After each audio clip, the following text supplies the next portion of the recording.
I had quite a swell time recently viewing the 1980 Fantômas miniseries.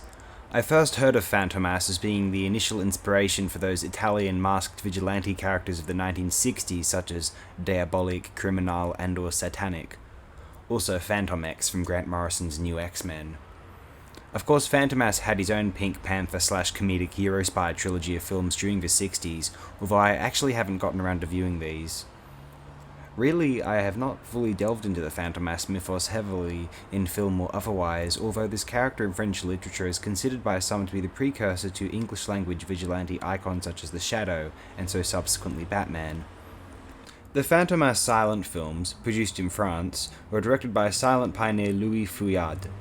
These pictures preceded and informed the direction of his profoundly influential 1915 serial Les Vampires. So this one character, initially devised by writers Marcel Alain and Pierre Silvestre, was introduced in 1911, and the first Feuillade film appeared in 1913. Fantômas novels were being published and the film studios purchased the rights to adapt them, ensuring consistent popular material with which to produce films of. Sound familiar? The reason why I was drawn to this 1980 4-episode miniseries in particular was due to it being directed, in part, by one of my favourite practitioners of this medium, our dear friend Claude Chabrol. Chabrol directed the first and fourth episode. The second and third were helmed by Juan Louis Bunuel, the son of Louis Bunuel.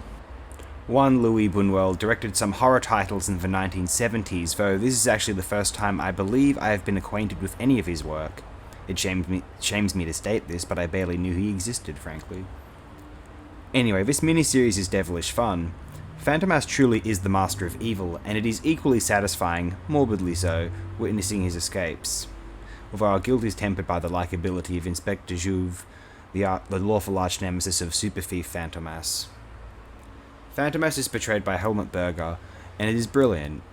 I was enchanted and am now sold on the entire Fantômas mythos. I feel like this character embodies an archetype of so much of what I found cool about escapist power fantasy and sensational fictional media across the course of my life.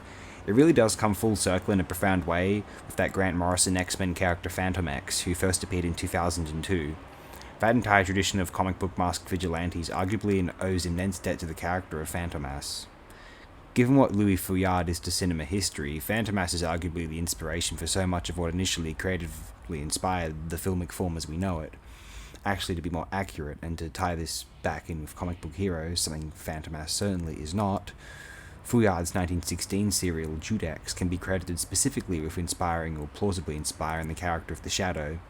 Judex was composed partially in response to accusations that Fantômas and Les Vampires had glorified criminal outlaws, and so Judex featured a titular character who was a masked outlaw, but who was conversely heroic and covertly assisted the law in bringing justice to criminals.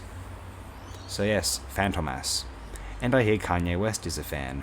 I haven't listened to Donda 2 yet, maybe I ought to.